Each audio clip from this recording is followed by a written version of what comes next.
Thank you, Mazvita.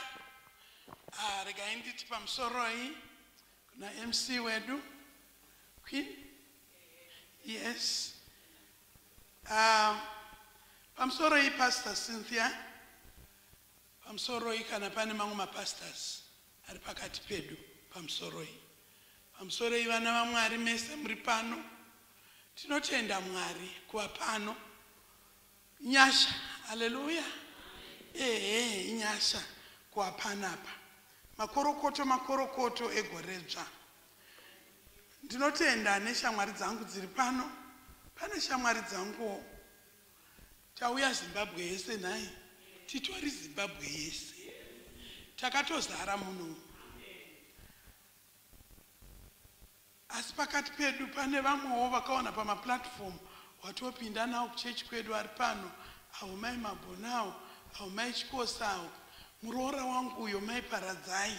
Takutenda Mwari, vamwe vari kuuya vaenda kumabasa. Ndikuziva kuti hole inechazara. Vamwe nhasi iSaturday vaenda kumabasa. But ndiri kufara zvikuru kukomborerwa, kukokwa, kuzvidzikisira. Kukokwa kunokosha, kukokwa kunokosha. Nekuti panofungwa munhu kuti akoke munhu, anofunga nemazita akawanda. Wozoti ndianiko wandingakoka? Rako rozongobuda. Saka ndoda kutenda naPastor Cynthia kundikoka zvedu takasangana. Tikagara tese almost 2 weeks muimba imwe chete tiri kuNew York. So takafara sevana vanyamunhu kubva nevhangeri kuno kuenda naro kwarakambobva. Kwakuritakurawo kubva kuno tichisangana paairport. Tichinosvika tiri kuparidza mukati menyika iyoyo. Takazvifarira nekuti takati yanguva yedu yekuenda nevhangeri uko kure kure. So ndiri kufara kuti tasanganiswa mukati menyika yekwedu yatiri kushumaira muzuva ranhasi. Sorry, ndoda kutora foni yangu. Ndipei foni. Ndoda light kuitira pakuerenga Bhaibheri.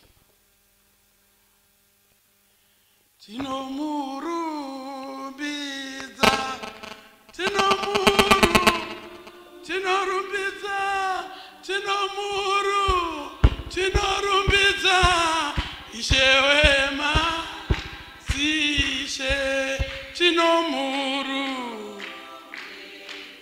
Isu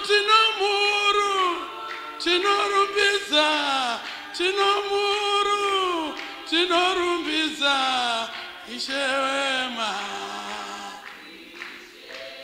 Hakuna umwe,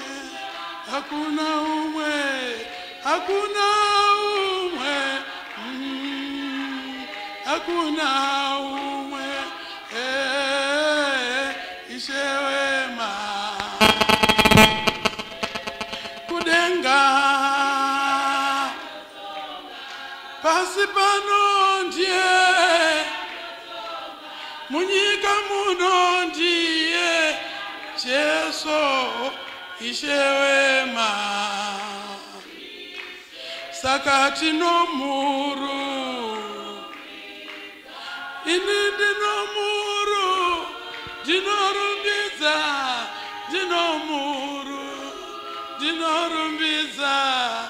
Ishe wema.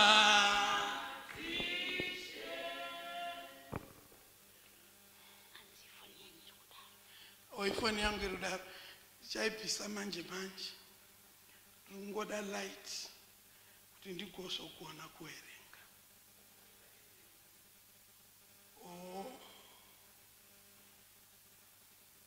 Pane kandege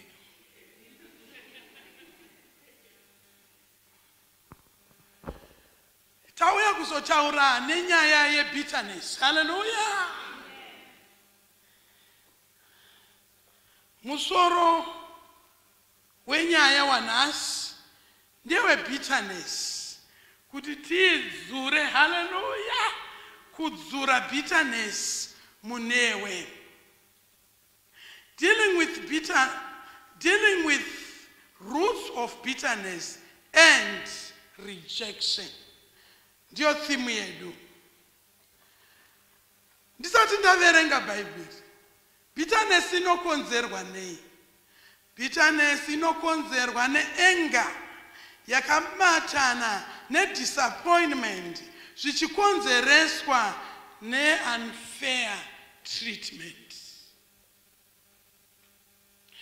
Bitterness inokonzereswa neanger yakabatana nedisappointment zvichikonzereswa neunfair treatment. Ndozvinounza bitterness. Ndichaverenga mazwi vadikani achatitungamirira. Ini ndiri mushumiri, ndinoziva vamwe vakakokwa pano vadzidzisi, asi inini ndiri mushumiri. Tichaverenga mazwi achatitungamirira mukuparidza mharidzo ichaenderana netheme yatakapiwa.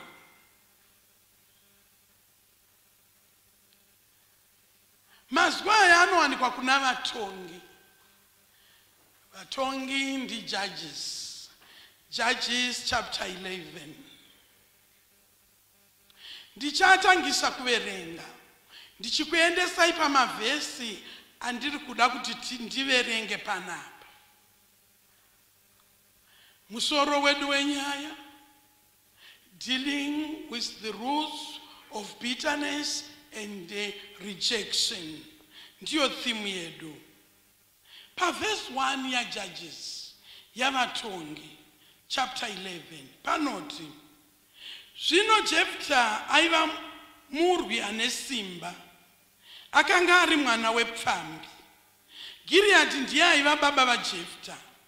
Zvino mukadzi waGileadi akamuberekera vanakomana, asi vanakomana vomukadzi wake ava vakati vakura vakadzinga Jephthah vachiti kwaari, haugare nhaka yemumba mababa vedu, nokuti uri mwana wemumwe mukadzi.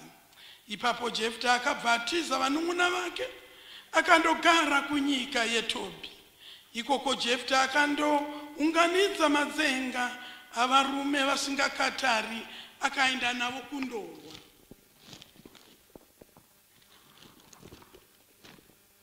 Kuzoti kwapera nguva duku, vaAmori vakarwa navaIsraeri.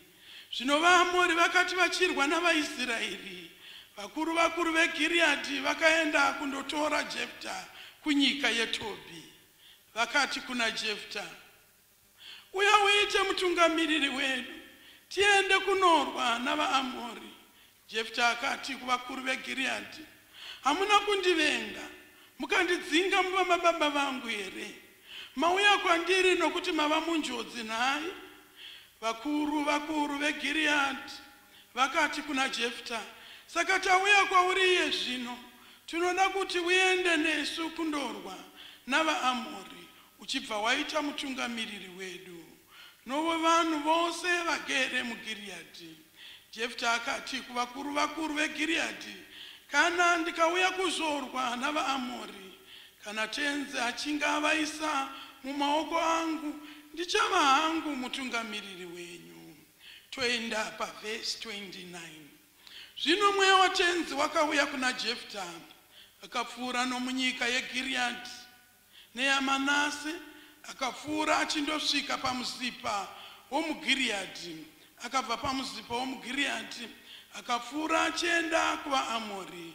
Jephthah akapikira tenzi mhiko achiti, kana mukandipa simba rokuti ndikunde vaAmori, ani nani anenge atanga kubuda pamusuo yemba yangu kuzondichingamidza musi wandinodzoka norugare, ndichibva kuvaAmori achava watenzi, ndichamupa semubayiro. Tobva taenda pavhesi 34. Kuzoti Jephthah asvika pamuzipa paimba yake, akaona mwanasikana wake achibuda, ndokumuchingamidza namagandira achipembera. Zvino iyeyu aingova mwana wake mumwe chete, akanga asina mumwezve mwana kunze kwake, kunyange mwanakomana kana mwanasikana. Zvino akati achimuona, akabvarura hanzu dzake akati kwaari, mwanasikana wangu, inga wagumbura mwoyo wangu, zvino wazopinda nhamo, nekuti ndakapikira tenzi mhiko isingabviri kuti ndirege kuiita. Mwana wake akati, nhai baba, kana makapikira tenzi mhiko, itai henyu kwandiri zvamakatsidza, nokuti tenzi akapfidzisa vavengi venyu vaAmori. Ndokubva atizve kuna baba vake, chimbondibvumirai henyu chinhu ichi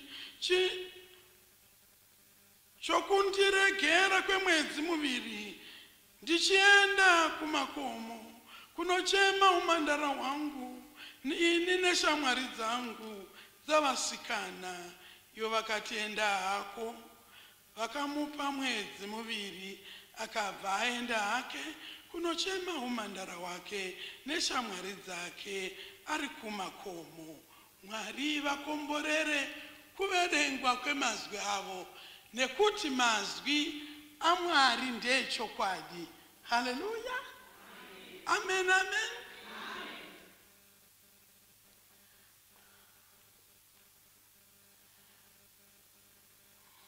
Ndakaendeswa kuetiquette neshamwari dzangu, dzaona kuti ndinokokwa pamberi pevanhu, zvikanzi munhu uyu anomira pamberi chaizvo, ngatimuendesei kuetiquette anodzidziswa mamenas kuti kana ari pamberi anofanirwa kuita sei. So ndaendeswa kuya, ndofunga aindidzidzisa anga akatipwa kuti unotaura zvakati nezvakati nezvakati, nekuti akabva aramba achitaura zvandinoita. Zvimwe zvacho zvandaiita handichanyanya kuzvitaura, ndichataura 2 kana 3. Ndaiti ndikakokwa ndotora chikafu chakawandisa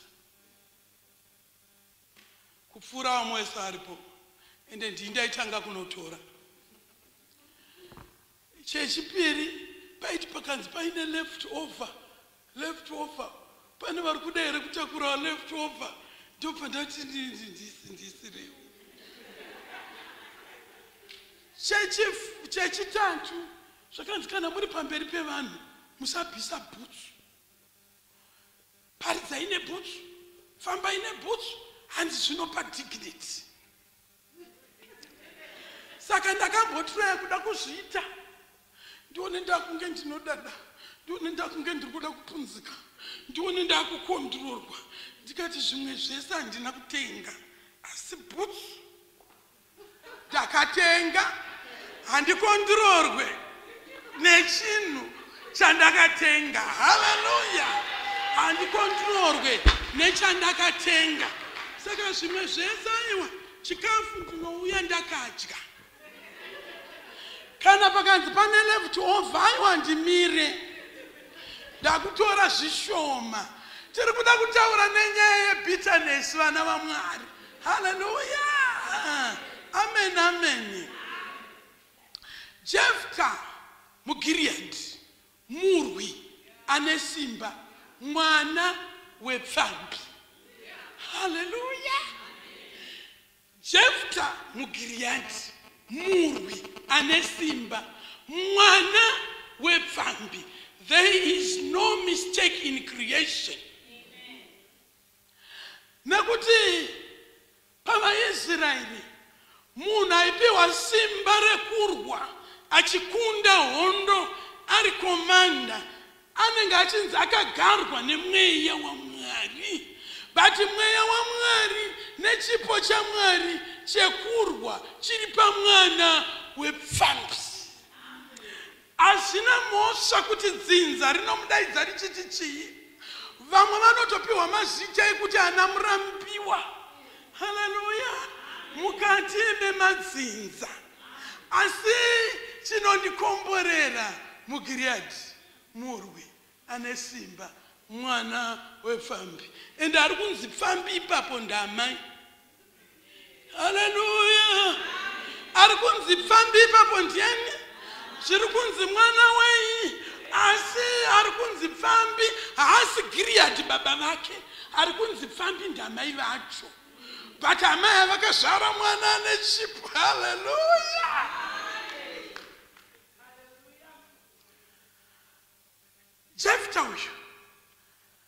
akatakura. Remember ndati enga inokonzereswa nei mamuchiteerera?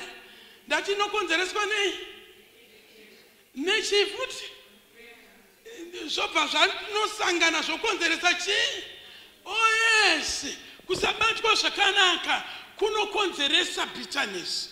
Kakushatirwa, kakungomudhura wangonzi zvakati, wangonzi zvakati, wakatsindira uchitsindira mutsaga, kushatirwa kunototsindirwa. Hallelujah. Kushatirwa kunototsvagirwa place pagotoshayikwa pamwe pangaende kushatirwa.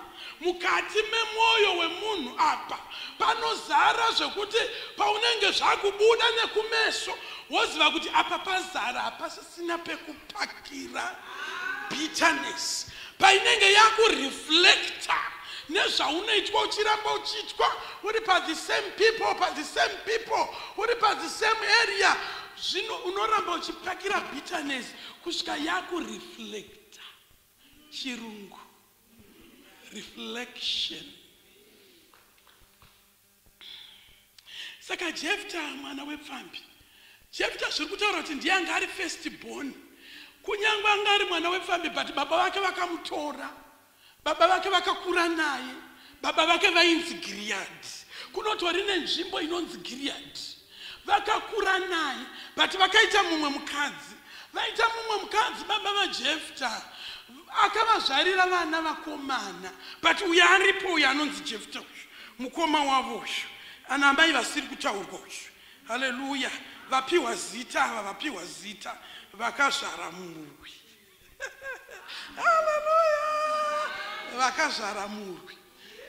Vanenge vacho vakaona vakura, ndobva vatarisa nhaka, ndobva vatenderedza maziso, ndobva vatarisa nhaka, vakati nhaka inopiwa mwana mukomana mukuru. Asi amai vakavapo panapo, saka akanga apiwa nhaka mwana isusu toda kutomudzinga because amai vedu ndo vari panapa. Saka ngatimufrustratei, ndobva vapinda mubana amai vavo. Unoziva frustration yemwana namai vasipo, kana makaroorwa nevarume vane vana vavo, nditarisei kumeso. Haleluya. Kana wakaroorwa nemurume ane mwana wake, muchengete zvakanaka. Mukoma wevana vako, kumuchengeta kwako zvakanaka zvichaita kuti vachengetane. Jefta akafrustratwa nevanin'ina vake namai vake nedzimwe hama.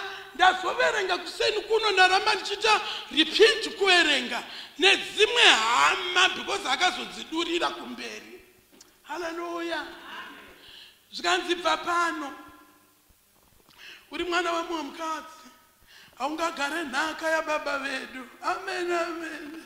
Jefta akatenderera kwana baba mukuru kunotaura nyaya yake kuti ndozvavari kundiita kumba mainini nevanin'ina vangu vakuru veve, nekuona vanin'ina vaJefta vamwe vanenge vafunda ka. Amen. Vamwe vanenge vane madigiri, vanhu havachatarisa nyaya zviri fair, vakutonga nyaya zvisiri fair. Zvikanzi ya unofanira kuenda Jefta, vari right, because amai vako vanga vari pfambiwe, amai vako havanyatso. Zvese zvaita enga maari, akazara nebitterness. Jefta akati zviri nani kuti ndiende kana nyaya dzauya kwamuri sevanhu vakuru. Munhu auya kuzotsvaga advice kumadzinza kwatinogara, mumachechi matinopinda, munyika matinogara. Kana munhu auya achitsvaga advice, musatarise status yemunhu, musatarise status kuti ndiani atsvaga advice uye anei. Tongai nyaya zvakanaka, nekuti pane nguva yainozotongwa naJesu Kristu mukanyara kudzokera kumunhu uya wamakatrita unfair. Haleluya. Jefta akati regai ndiende, sadza ndodya sei, mazese ndiri kungotukirwa amai vangu kunzi pfambi. Imi kunyange wakazvarwa nepfambi hapana anoda kunzi mwana wepfambi. Ndinimiskidza mai vangu, ndichimiskidza mai vangu. Haleluya. Ndichimiskidza mai vangu. Amen, amen. Unhu hwangu uchavaita kuti vaite munhu. muchato wangu uchavaita kuti vaite munhu, kudzidza kwangu kuchavaita kuti vaite munhu. Haleluya! Shamwari dzangu dzandichaasosieta nadzo vachanyara kutenderera vakava munhu.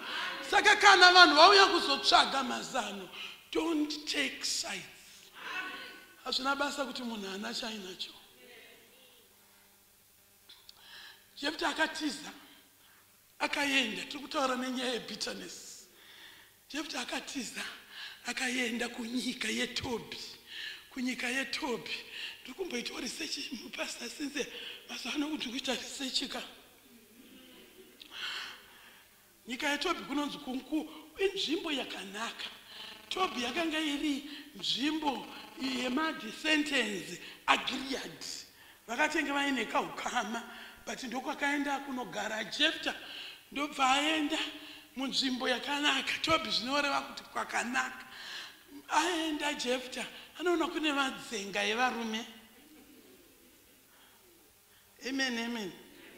Kune vanhu vanogara zvakanaka but vari madzenga, vanamate, vazive Kristu, hamene zvavanongoita madzenga, mudzenga. Haleluya! Dzenga. Ndopa akanoti inini ngandishandise chipo changu. Ngandishandise chipo changu. Unogona kupinda muchechi ine madzenga. Hallelujah. But kana waenda pakati pavo uri talented, don't just say it. Isa chipo chako, yimbisa, tamba, yimba, paridza. Hallelujah. Munyika yeTobi makatrainwa madzenga naJefta. Akunyika yeTobi akufara zvakariko, akagara bva pamba pamai vake. Pane vanhu vakatiza madzinza avo, pane vanhu vakatiza kwavakazvarwa, pane vanhu vakatiza mumachechi, pane vanhu vakatiza kumabasa nekuda kweanger. Haleluya! Nekuda kwebitterness. Takasara nebitterness. Kana ukaishaya kumba kwako uchaiwana kubasa. Amen, amen. Kana ukaishaya kubasa uchaiwana mukombi. Mukombi chaiwo. Unotopesera kuti mukombi. Haleluya! Kana ukaishaya mukombi uchaiwana murodi. Kunyange uri kudrive motikari yakaita sei, enge uchataiwana unopesera kuti nonsense. Nonsense, drive well. Bitterness unogona kuitora kwese. Kunyange ukaishaya kwaunofunga ndokwa unozorerera, paunongofamba step kubuda. Haleluya! Usangana nebitterness. Wepfambi, mwana wepfambi aenda, but honda haina kumira kurwiswa muGilead, but murwi aenda, aenda nechipo chake. Paunenge uripo, vana vaone kukosha kwako. Paunenge uri kutenderera pavari, vana vaone kuti uri important. Kunyange wakaroorwa mukati medzinza, kwakaroorwa havazvione kuti iri important. Paunonzi mukadzi anodai, utoonana natete anodairira kuti ngaamboenda. Ngaamboenda. Akanga aenda akazodzoka anodzoka. But kana wabva mwana wava kuita kunge rombe. Gilead mbudzi dzanguva kudzinza kwawakaroorwa, kana kuti kudzinza kwako vanongoda zvavanefta zvibhakera hapana kwavanokundwa. Vaamori vauya, Jefta hapana, mwana wepfambi akaenda nechipo chake. Zvikanzi todiko takuvara nevaamori. Zvikanzi handitotora Jefta. Vakagara nemamwe mazijena ndebvu. Kwawaiti ukatiza wakaenda. Amen, amen. Vakagara nemamwe madirector emacompany. Kwawaiti ukanga wafrustrate kwa ukanga waenda. Oh no, this, I don't know what happened. Anongondimaka pano pabasa. Hallelujah! Vese wachitonga nyaya yako zvisiri fair. Usisipo vakazvona kuti wakanga wakamira nekambani. Vakagara pasi, vakati handei tinomutora timuite zvedu manager. Handei tinomutora timupe position yatakamunyima. Dzimwe nguva frustration inokonzeresa kuti ukanga usisiri panzvimbo uonekwe kukosha kwako.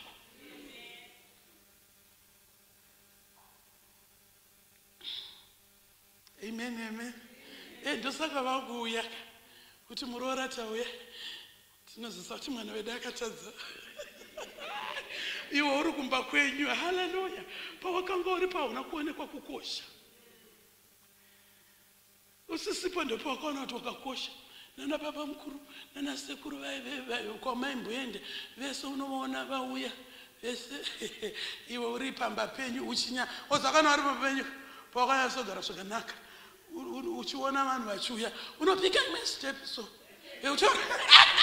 yekutora kuti vauya vakambondidzinga asi vaita sei vauya nyange uchida zvako unomboita seusingade kuti vaone kukosha kwako. Vanombokusiya kwemwedzi mitatu vachinyengere wozoona pamwe watoya nemotikari nemombe uripo without frustration, hauonekwe kukosha kwako. Jefta vanosvika kuna Jefta zvikanzi Jefta tauya vaAmori vari kutirwisa. Kubva pawakabva tiri kungorohwa nevaAmori. Kubva pawakabva kambani haina kumira zvakanaka. Kubva pawakabva mwene vako havasati vawana mbeu. Kubva pawakabva. Haleluya, amen, amen. Jefta anoti mauya kwandiri anger, unfair treatment yakakonzeresa bitterness. Jefta anopindura achiti mauya kwandiri nekuti maamunjodzi. Hamuna kundidzinga here imimi? Ndakauya kwamuri baba mukuru, ndikauya kwamuri mai guru. Hamuna kundidzinga here mukati ndiri mwana wepfambi? Ndikati regerai zvangu ndiende. Saka munondida kana makuda zvinhu. Haleluya. Zvakadaro muupenyu kuti kune vanhu vaunotoziva kuti kana andifunga pane chaari kuda, kana asimudza foni pane chaari kuda. Haleluya. Chiri kudiwa handiwe chipo chawakapiwa naMwari cherudo chakaiswa mauri naJehovha. Amen, amen. Ukaona warejectwa watsvagwa woziva kuti pane zvakaiswa naMwari munene. Amen, amen. Pane zvakaiswa naJehovha munene, ndo zviri kutsvakwa kuti ndiponese nyika, kuti ndiponese dzinza. Pavamunyengerera ndobva vamunyengerera zvikanzi it's okay, tinenda. Kana Mwari akandibatsira pane chinhu chandakanhonga ipapo chakandityisa. Jefta abvuma kuenda anga ane bitterness and maari manga muchida revenge. Chakandityisa ndichiverenga ndechekuti Jefta aenda kuhondo, anzi mweya watenzi wakagara pamusoro pake. Iye aina bitterness, zvakazoita zvakaradza kuti ane bitterness, asi mweya watenzi wakagara pamusoro pake akakunda hondo. Vadikani, tinogona kudhiraivha motikari dzakanaka Mwari achititungamirira, tinogona kuvaka dzimba dzakanaka, tinogona kuita mabasa akanaka, but tine bitterness nefrustration zvatakaitwa mumashure tichiita neshungu. Mweya watenzi uchititungamirira kuenda kuDubai, kudzoka kuenda kuSouth Africa, kudzoka zvinhu chawabata chisi. Mweya watenzi but une bitterness. IBhaibheri radaro kuti mweya watenzi wakagara pamusoro paJefta, wagara pamusoro paJefta, kuti bakatwa kuti museve kuvaAmori, kuti bakatwa kuti museve. Akakunda hondo Jefta. Haleluya. Akakunda hondo Jefta. Mweya watenzi uri pamusoro pake. Unogona kukunda zvawakaitwa zvakaita kuti ukunde. Kudadirwa kwawakaitwa kuwairoja kunzi vana venyu vanodzura maruva. Munosiya vana vachidzura maruva so uyai kuno paka imotikari yenyu yakatarisa kuti unonzwa mapapu ako kuti saka yaita sei mota, ndichaivaka imba but unoivaka uine bitterness yekutarisa. Munoziva kudhara uchikura unokura uchikura. Ndasinganyatsogezao saka ndaizviziva kuti vanhu vanonditaura kuti inini handigese inini. Saka pandakazotanga kugeza ndaipfuura nepapo bitterness zvainoita, but mweya mutsvene ukarega kukuvhurira kuti sei ndakazogeza unoramba wakavenga. Vese vaiti handigeze ndoazi Mai Mackenzie, you're low. Mai Mackenzie, hallelujah. Ndakatanga kupfuura pavari nerudo. Ndikati ndakukomentwa because of wakapushwa kuti vana kuti tuda. Kama ndipo simba nanenge akakuadzwa nebitterness akandira pamusoro pake kaitwa. Saka bitterness inotsvaga kuuraya. Jefta paakataura mhiko. Masisa ake unofunga kuti anga akatarisa mukadzi wababa vake neimwe brother yake Nicholas neimwe brother yada kuzonditambira nyambi kuitika pamwana wako. Ndosaka ichida kuitwa zvekudzurwa yanzi uproot. Hallelujah. Ndosaka yanzi inoda kuitwa uproot nekuti iri dangerous. Jefta akati nchamdira pamba pari kupikwa naJefta pane mbudzi, pane mombe, pane huku, pane zvese zvingadirwe tenzi sedira mhamba, but akachuza munhu. Unogona kusauraya nebitterness, kuuraya munhu zvekupinda muguva, but haende kuchikoro iwe mari yacho unayo nekuti wakambotambudzika. Vachagara mimba yeuswa kwemakore, asivo uine potential yekugona kuvakira vabereki vako imba nekuti pane zvavakakuita. Amen. Indakabva kumusha ndine 14 years ndichiuya muHarare. Ndisingazive kuti kuHarare ndekupi. Ndarohwa. Taigara tichirohwa kumba. Amai vangu vanga vakarambwa. Saka ndakanga ndine bitterness.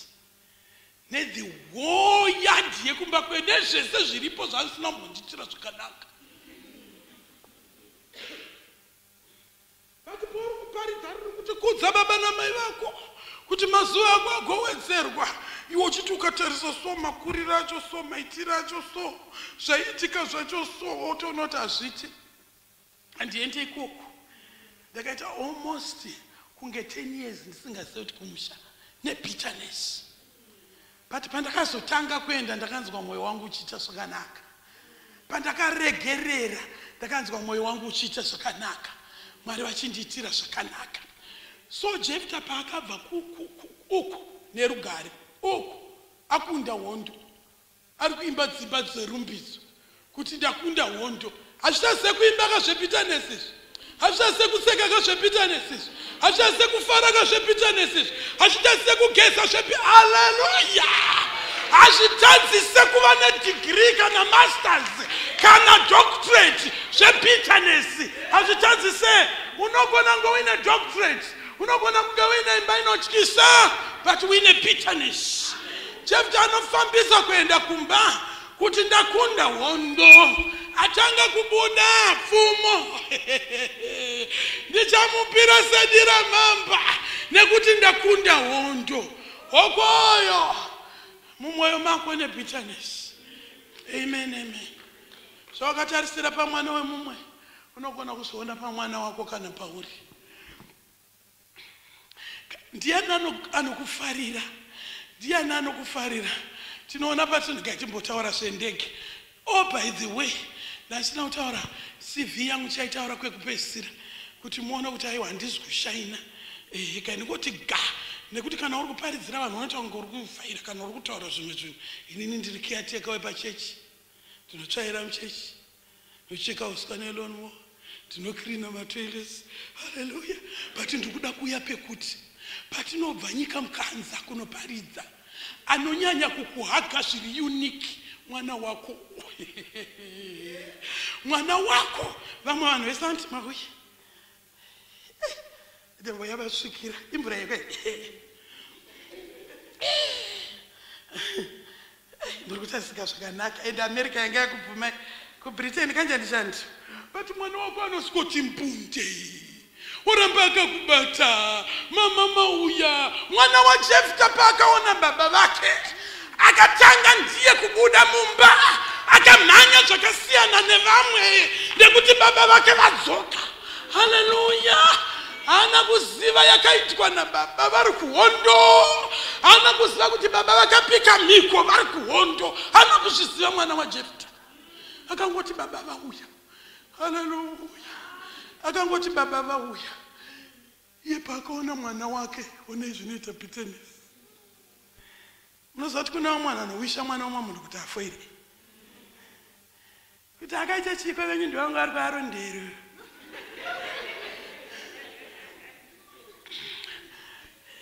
Venyu ndivangu ari kuarondero vedu ari pamagavhmendi wenyu akaita chii achida kunzwa kuti zvamuendesa kuchikoro che. Achiwisha kuti mwana umwe munhu afere uchazvionera pane wako. Amen, amen. Mwana wa Jefta akamhanya akati, my dad, my father, here comes my father. Paari kufara hasi kuzadza akaitwa nemadzibaba kuhondo. Haleluya. Hasi kuziva yakatambuka nababa kuhondo. Baba vai vanoita wiki zvikanzi mwanangu miseve pasi hazisina mureza. Wadarereiko nasi wagumbura mwoyo wangu. Watangireko kumhanya. Wadi kusiya baba mudiki vako varivo vatanga. Wadi kusiya baba mudiki varivo vamhanya nekuti ndakapika mhiko isingabvire kuti ndirege kuiita. Ndakapika mhiko kuhondo. Wabudirei. Haleluya. Patinenge tine bitterness vadikani zvauri kuwisha uchazviona pamwana wako. Remove bitterness. Remove bitterness. Remove bitterness. Munoziva zvinoita ma-educated fools anoitira bitterness atete wakarorwa atete varipo ezvinezvi vari pamurambinda kana kuti vari pamurewa kupfungwe vari pasi pechiipa tikutaura vari kumombe but uri kungoramba uchitaura nezvavo chete. Zvinoziva pandakarorwa Judith unoziva tete vangu vaine amweni vangu vaine amweni vacho akafa kudhara ende paguva ravo hapana kana dombo because une bitterness. Unoziva kuti atete vangu vaine ndosaka ndisingavatumire kana chinhu vaitobika nyama chaiye pana handine nhumbi yajeradi yekutanga vaibika nyama vachindinyima ndichinhirikina ndosaka uri kuona ine handimboita nekudzidza kwakaita nemba yaunogara nehow smart you are. Haleluya. Neknowledge iri mauri kumbira Mwari vaimpate wisdom mauri uregerere. Haleluya. Uregerere zvakaitika kare. Anomira mwana wa Jefta anoti makapika mhiko yekuti chidede makati chii kuhondo. Svika ndakati anenge atanga kubuda ndichamudira sedira mamba. Zvino unongoziva mhiko hairegedzwe. Don't give mhiko. naMwari vangu hey munopirei mhiko kuti ndichazoita chakati kana ndati chakati.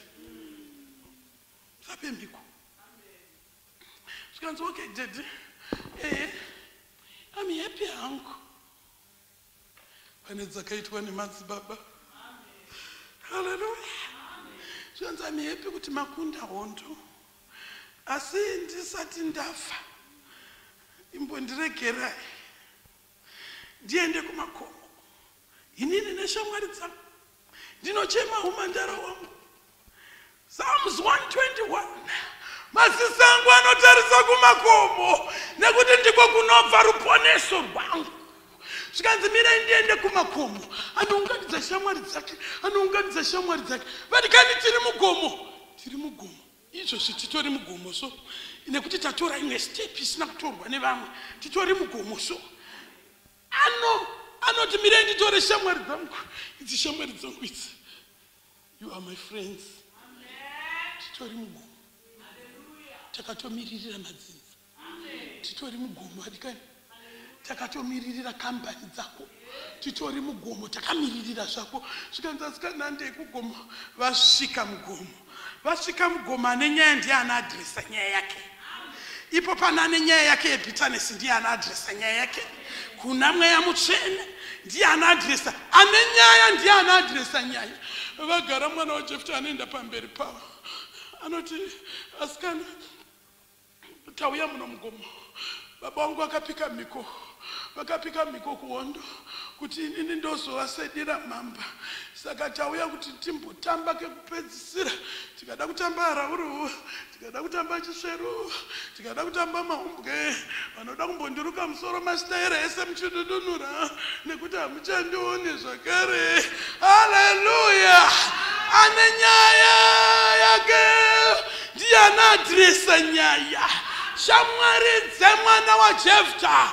zikati no ways haleluya hapana anofa Jesu Kristu akauya hakuna achafa nemadzibaba kunyangwe vakabata mukati meupenyu hwedu hakuna achafa nekuti kuna rugwaro rwakadzimwa rwakanga rwakanyorwa pamusoro peupenyu hwedu kumadzinza haleluya ane nyaya yake ndiye anaadhiresa nyaya hapana sarorwe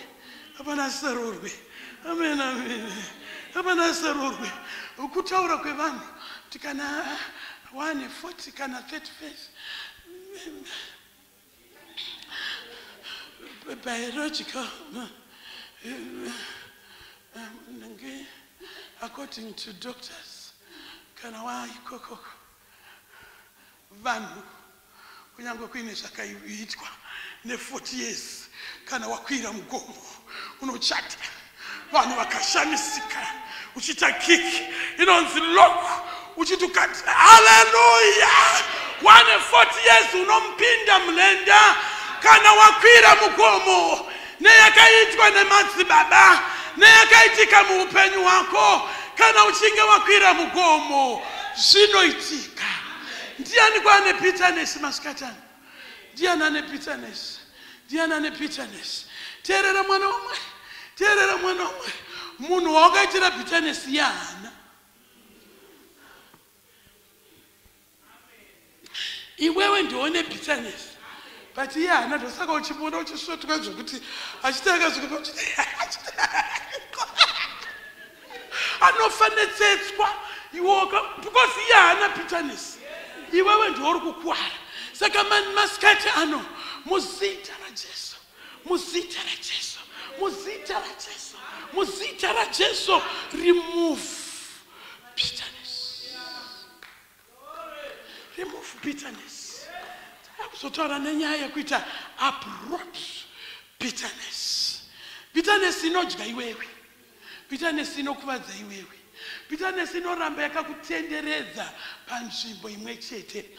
Munoziva kana uine bitterness auone ndakutopedza kuti tisimuke umwe nemumwe ane bitterness kuti kana unayo wotarisa nekunyora zita rake kuti ndine nekuti haikonzereswe nemombe kana nembudzi unenge wakatoitira moza munhu kana ine bitterness chero munhu akanga achena anongoti hembe wakapfeka iri nani but kachishawero kavakaisaka ezvinezvi aone zvakanaka kwaadimai ari nekuti ane bitterness newe kana ukataura anti vachikora chirungu muna kuona vachikora chirungu kana ukati hanzi kana ukatenga motikari anoti nekushayikwa kuri kuita petrol mazuva ano munhu andaswera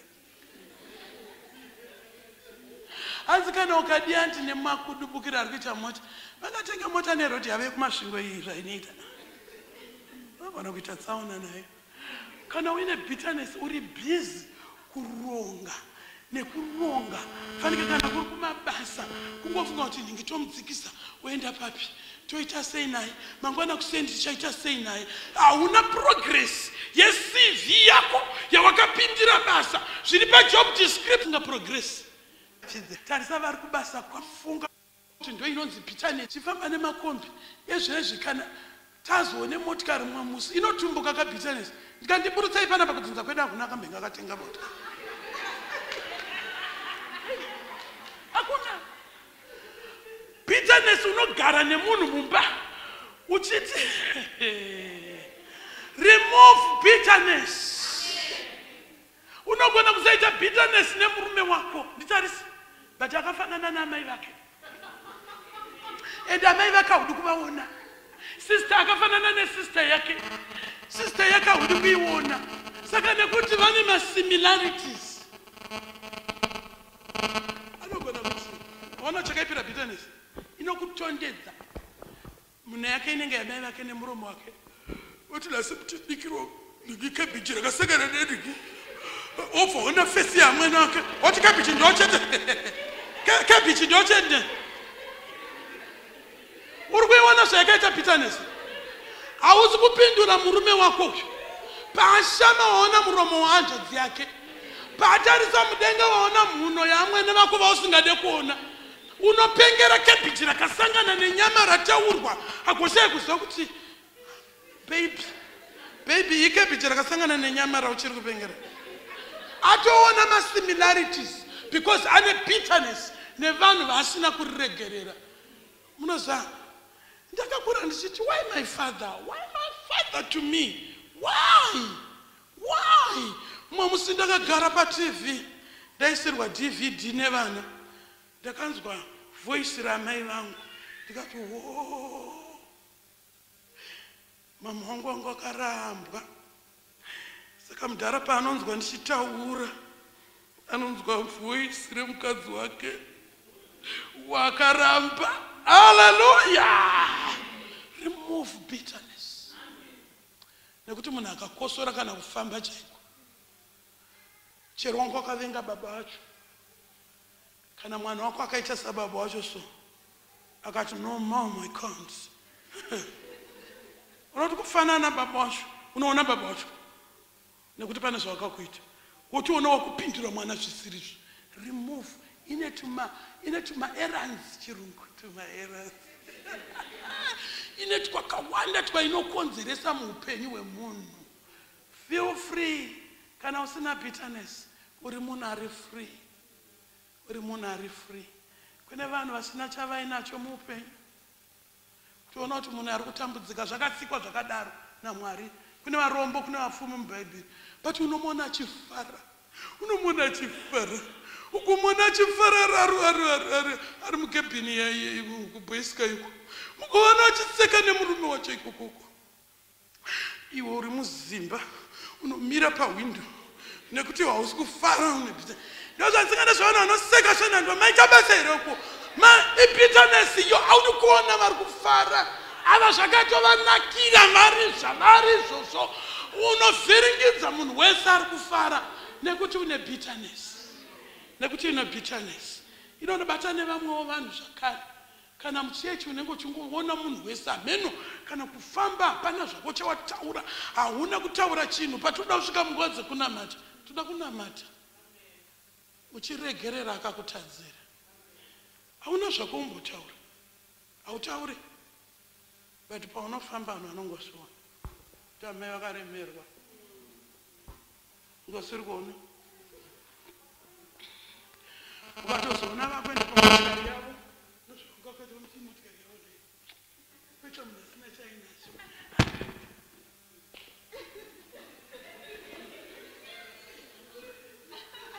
Achingofara nongosenaira ndozvaunongogona kukomenda kuti nai vari kusenaira iko chauri kuseka ipapo chii, wakazara nebitterness. Haleluya. Hauseka, hautaure, kana zvikataurwa unoti ndambotaura mambonzwa voice rangu, but kumeso kwako nemaziso avo ari kureflecta bitterness.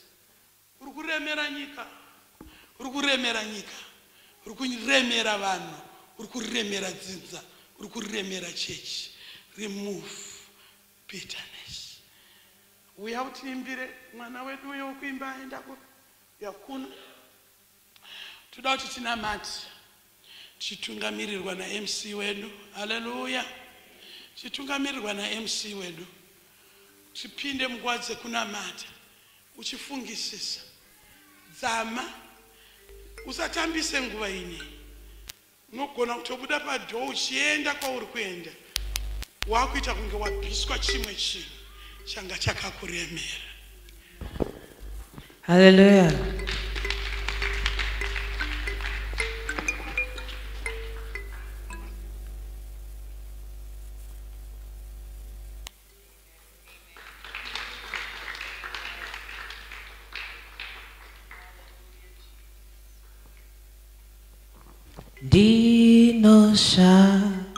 Dinoshamisa kwazvo na mabasa makuru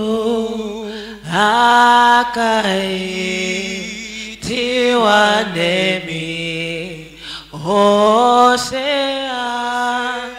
norumbidzwa ukuru wenyu Mwari unoshamisa kwazvo ukuru wenyu Mwari unoshamisa kwazvo kana ndandorangarira mabasa okudenga kana ndandorangarira mabasa okudenga inobuna misodzi kana ndofunga imi inobuna misodzi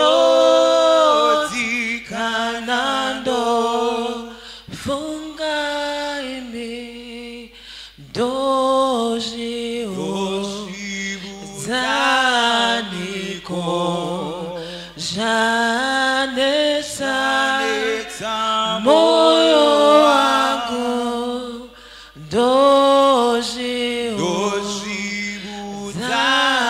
dozviudzaniko zvanetsa moyo wangu dozviudza Jehova zvanetsa moyo wangu dozviudza Jehova zvanetsa moyo wangu yo yo yo yo yo yo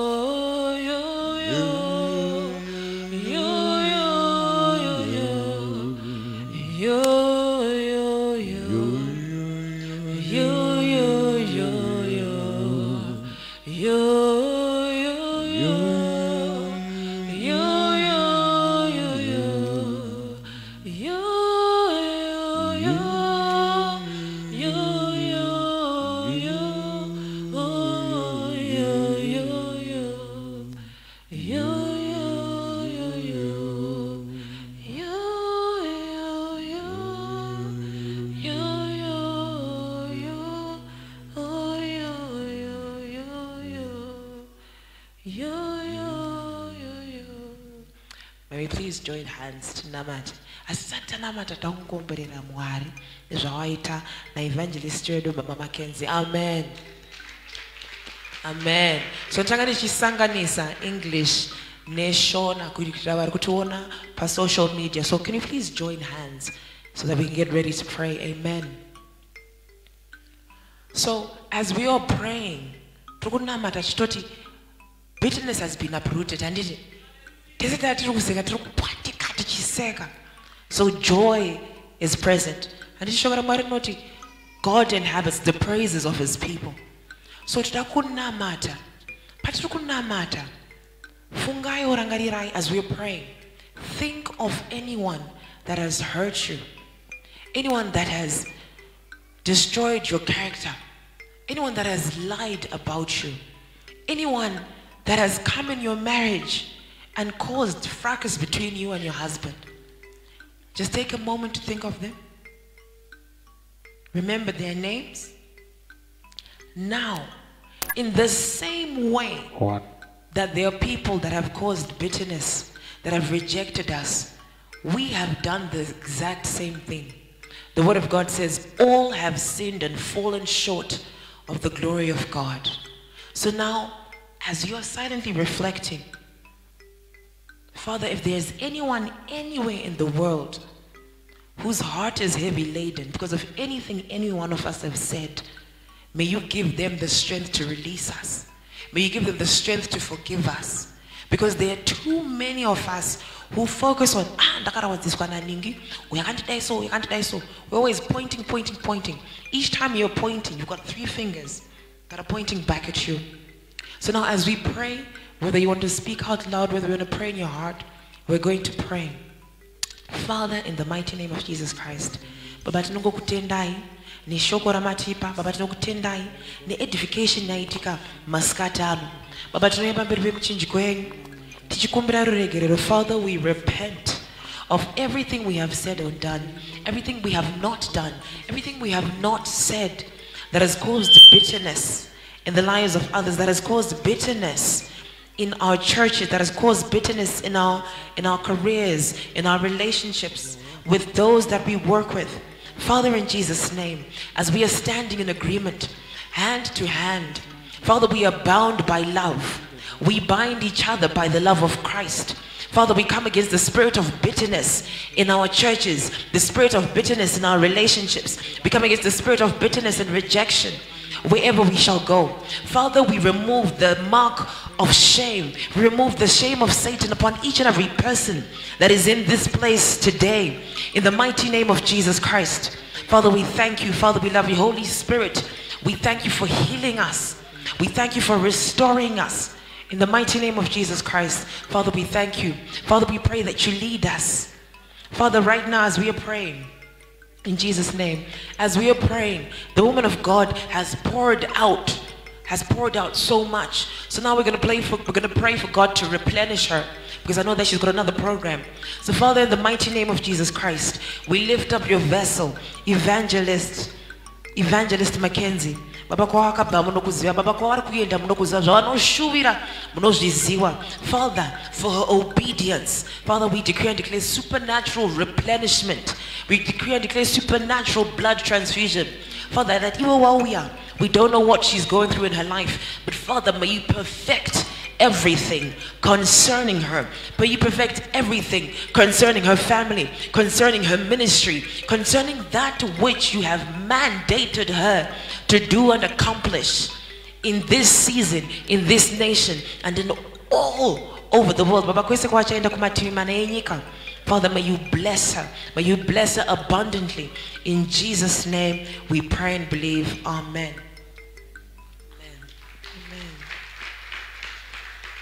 So I'm going to call upon Pastor Cynthia, but before I do, please take your seats. Miss Madzowaniswa, please, may you make your way to the book stand. I think you dropped your purse. Don't know if you dropped it or it was a donation, but please, may you make your way to the book stand. I'm going to call upon Pastor Cynthia. Amen. Hallelujah. We praise the Lord. My Mackenzie has got another assignment, and before I release her, I sense so much that in our midst are people who are judging themselves harshly because of where they are, and you cannot see beyond where you have come from and where you currently are.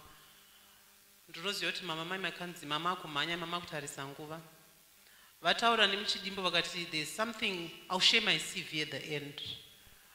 She just did a few seconds just to summarize it.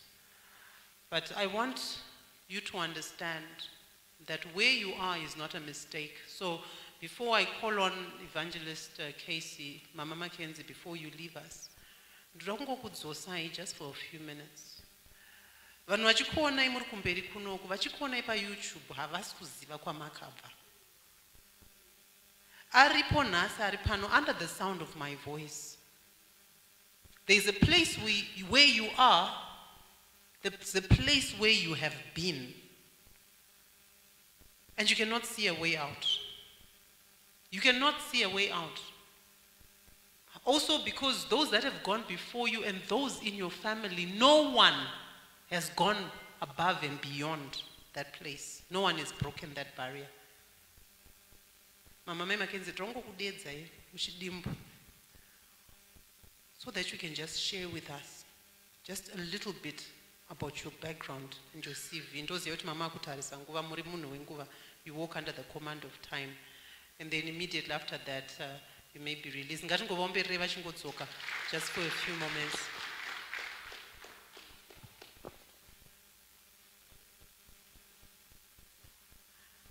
Thank you, Mazvita.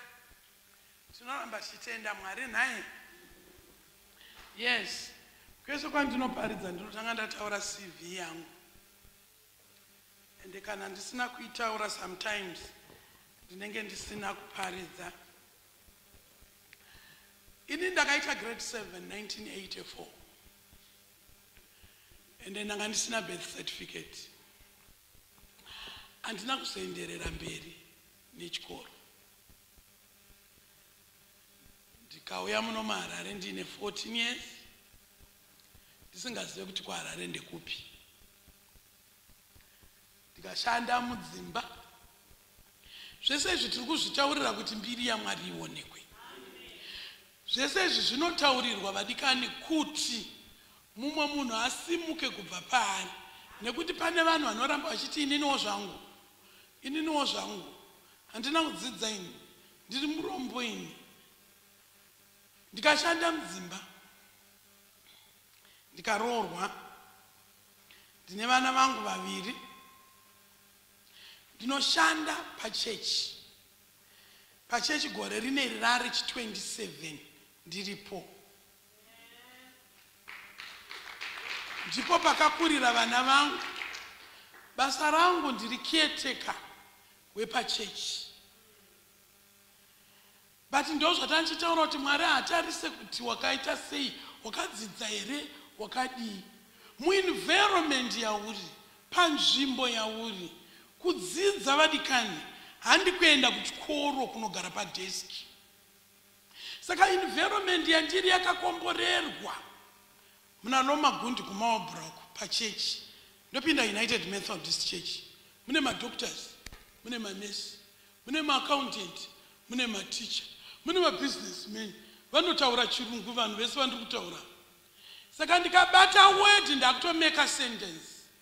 Ndikatamba nachiremba ndikangoona zvaari kuita, ndakutoitawo zvaari kuita into practical, matauriro ake, maitiro ake, vana homework grade 7 auzive, but unotoziva kuti ndichaenda kunoitisa vana homework nekuti vanoitisa, nekuti ndangoti itisai homework. Saka inini ndinoshanda pachechi, ndakaita grade 7, ndiri caretaker. Vana vangu vese vane madegree, mumwe akuita masters. Asi Mwari zvavanoita manje, chipo hachine education. Handisi kuti kudzidza kwakaipa, but munhu unozvarwa uine chipo chako. Amen. Don't be inferior. Simuka. Imomo mu-environment yeMeborane, imomo mu-environment yeMarabra, handina kugara nekuti handina bhutsu. Chakanyanya kundikomborera, Mwari vakandipa wisdom yekuti rimwe zuva tabuda panze tiri kuchechi. Ndaenda kuchechi ndisina bhutsu, ndisina bhutsu dzacho. Ndaenda kuchechi ndisina bra, pasina chinobata mukaka wacho. Ndakabuda panze kunoyamwisa mwana. Mazvinzwa? Ndakabuda kunoyamwisa mwana. Saka pakabudawo vamwe amai vane zvese. Chitaura nemashops, zvigayo, zvese vanga vainazvo. Vanga vasina kupfeka bhutsu, vaine masiripasi. Ndobva vabvunzwa nemumwe munhu kuti koze musina kupfeka bhutsu. Zvikanzi makumbo angu anozvimba. Ini ndobva ndatarisa angu anga asingazvimbe. angane manga angane shena ndikati Mwari hapana chekuregerera kunamata ini nhamo dzedu dzakasiyana ava vane bhutsu vatadza kupfeka nekuti makumbo ava akazvimba ini handina bhutsu asi makumbo angu kana ndikabewa nechipikirani zvinzi ndicharamba ndichikunamatai nekuti muchechi hamudzingwe munhu unoramba uchinamata Mwari kusvika ndamuparidzi. Amen. Enda ungotanga nekuita muparidzi nekuti maziso evanhu ane zvaanoona pakuti umire kumberi kwevanhu pane kurwiswa kuzhinji. But kana Mwari vaine chavakaisa mauri havanei neCV, havanei nekuti uri kukirina matoilets, havanei nekuti uri kunonomowa uswa, vanokusimudza. Amen. Hallelujah. Ini pandinoenda kunana Britain, kunana America, kunana Australia kunoparidza, I do like ndiri kurota hope. Ende kana Mwari vakuti unoenda unotoenda, ende vanokusvitsa nyange usingagoni kuverenga ndashaya chairman ndipewo chair kaniri idzi hadzibve idzi. Pane chair iri vakomana, kuna chair here hakuna chair. Mwari vanokusvitsa kwavanoda kuti uende. Saka ndikutaurira mumwe munhu nhasi anozviita murombo wekupedzisira. Inini nhamo ndinoiziva, saka handitaurirwe kunzi nhamo yakaita sei. Saka ndiri kukuudza nhasi kuti Mwari vanokusimudza. Munoziva ukaona paTV munhu achidhonza kamonaki, munoziva kuti zvinoshamisira zvokuti wakagara uri paTV uchiona vanhu, but Mwari anongokuti isa mamopo mujiki, mpaka lonomo, rongedza mitsvairo yako, chienda unotoona wako.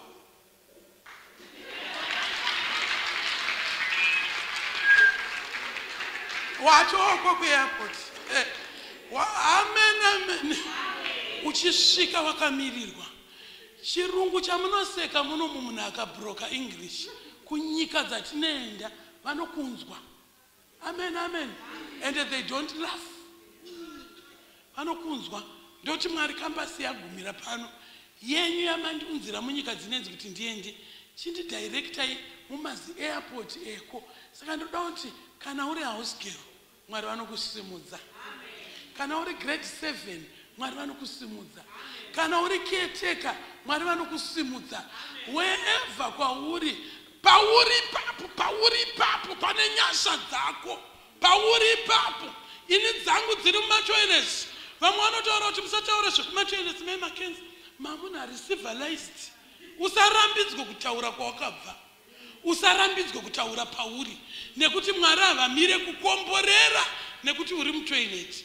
Saka ndiyo iCV yangu vadikani. And handina appointment.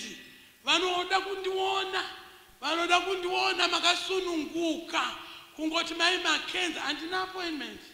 Handibatirwe bhegi rangu. Ndobata ndega nekuti kana ndichibata ndobata ndega ndichienda ndega. Saka simuka, shanda, ndinoshanda. Handisi kushaina, handiti tinoshanda. Saka yateka tinorima muriwo izvi tichitosupply masupermarket, tinorima huku, tinorima mazai. Ndine motikari ukataura zvemotikari unenge uri kushamisa. Ikoko kuBoy Scout kwakiyateka ikoko dzakapakwa dziri mbiri, yekubasa kumunda nekungotenderera. Uzaudi uzongotenderera, audi kuzongotenderera, autendereri. But hazvibvise unhu hwako, hazvikupe kudada, hazvikupe kushamisira. Kuva muvhangeri nekutenderera hazvitaure kuti hauchasvikika. Kune vamwe vanhu vasisasvikike nekuti vavaparidzi. Kune vamwe vanhu vasisasvikike ndinzwe paFacebook Kuna vamwe vanhu vasasvikike. Waimbosvikika, waitamba nesu, waitamba nevakakukomberedza, kuva muparidzi kuti varefu vanodzika vachiuya pauri, vakapfupika vanokwira vachiuya pauri. It's not kuti wakutoda appointments. Andioneke this face. Inu ukatouya unoona ndiri muhovhorosi ndakabata chekugezesa matoilets, kana kuti ndiri palone mower, kana kuti ndiri kutsvaira muchechi, tokanda mutsvairo pasi tonamata. Amen, amen. Ende ndakatenderera nyika ino yese, hakuna munhu ane basa rinenge rangu, hakuna. Ndakatokompea, hapana munhu ane basa fanike rangu inini, because ndikatsvaira ndikasimudza musoro wangu ndinotarisana nemuchinjiko. Haleluya. Ndikasimudza musoro wangu ndinoona the cross. Mawindi edu akadhisainwa necross. Ndikaneta ndikasumuka ndinoona the cross iri pahwindo. Hakuna munhu ane basa rinenge rangu. Haleluya. Hakuna. Ndakatenderera ndichiri mudiki ndopandaifunga kuti rakashoreka, but zvinezvi haunditangi kungoti muofisi ino be kwedu kune maofisi apa panenge paine gauni remunhu waMwari ramufundisi wedu, ndobva ndaritora kuenda naro kuseri kwedhoo kunohenga kubata zvinoera zvemumba yaJehovha. Don't underestimate yourself. Sazvidzikisire. Pana akambobatawo gauni, mamagauni evafundisa, itoswera takabata chiturika zvimarobhu zvavanoisa muhuro toita chimwe chekuruma kuti ndiwane nyasha. Haleluya. Kana ukanditsvaga undiwani, kana ukanditsvaga undiwani, kana ukandigarira dara undiwani, because ndenge ndakasara munyasha. Simuka. Hapana panonzi pakashoreka, panonzi munhu akomborerwe naMwari are. Don't be inferior. Chirungu. Stand up. Jesus is for us all. Chirungu. Hallelujah.